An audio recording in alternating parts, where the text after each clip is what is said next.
رسول اللہ صلی اللہ علیہ وسلم کے فرمان جہاد ہند کے حوالے سے کیا آج کل کا وہ جہاد کس درجے میں ہے؟ دیکھیے حضور کی حدیث میں دو جہاد ایک حدیث میں جمع کیے گئے، عصابتان من امتی احرزہم اللہ من النار، میری امت کے دو لشکر ایسے ہوں گے جن کو اللہ نے آگ سے چھٹکارا دے دیا۔ عصابۃ تغزو ہند، ایک لشکر وہ ہوگا جو ہند پر حملہ آور ہوگا، اور دوسرا لشکر وہ ہوگا کہ جو حضرت عیسیٰ کا ساتھ ہو کر اور دجال سے جنگ کرے گا۔ ایک حدیث میں ان دونوں کو جمع ہونے سے جو نتیجہ میں نکالتا ہوں وہ یہ کہ وہ اس وقت ہوگا کہ جب کہ کہیں اسلامی خلافت کا نظام قائم ہو کر پھر دائیں بائیں جو ہے اس کی توسیع کا مرحلہ آئے گا، جیسے کہ جزیرہ نماء عرب میں حضور صلی اللہ علیہ وسلم والذین معہ صحابہ کرام کی جد و جہد سے اور جہاد کے ان سارے مرحلوں سے گزر کے دین قائم ہو گیا، خلافت کا نظام برپا ہو گیا۔ اب وہاں سے فوجیں نکلی دائیں بائیں اور سیدھے شمال کی طرف،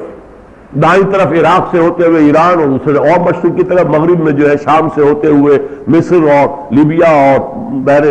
اوقیانوس تک، اور ایک شمال میں سیدھا جو ہے کوکیشیا کی طرف، یہ تین لشکر نکلے تھے۔ اسی طریقے سے گمان غالب یہ ہے کہ اللہ کرے بات بڑی دور کی معلوم ہوتی ہے، گمان یہ ہے کہ ہند پاکستان اور افغانستان دونوں متحد ہو کر ایک ملک بنیں گے انشاءاللہ، اور یہاں خلافت علی منہاج النبوہ کا نظام قائم ہوگا، پھر یہاں سے مشرق کی طرف ہندوستان اور یہیں سے پھر مغرب کی طرف وہ معاملہ ہو جائے گا جو حضور نے فرمایا کہ یخرج من خراسان رایات سود لا یردها شیء حتی تنتهب بإیلیا، خراسان کے علاقے سے وہ لشکر چلیں گے کہ جو سیاہ پرچم لے کر چلیں گے اور ان کا رخ کوئی موڑ نہیں سکے گا یہاں تک کہ وہ یروشلم میں جا کر دفن کر دیے جائیں۔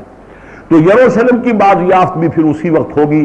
ہندوستان بھی دوبارہ فتح اسی وقت ہوگا، ورنہ ہندوستان پر تو غزوہ جو ہے وہ محمد بن قاسم نے بھی کیا تھا، پھر محمود غزنوی نے بھی، پھر غوری نے بھی، یہ تو مختلف غزوات ہوتے رہے ہیں۔ اسی طریقے سے پھر جو شاہ ولی اللہ کے زمانے میں احمد شاہ ابدالی آئے، یہ تو ہوئے، لیکن یہ ایک حدیث میں دونوں کو جمع کرنا جو ہے در حقیقت یہ اس آخری دور سے متعلق ہے، واللہ عالم۔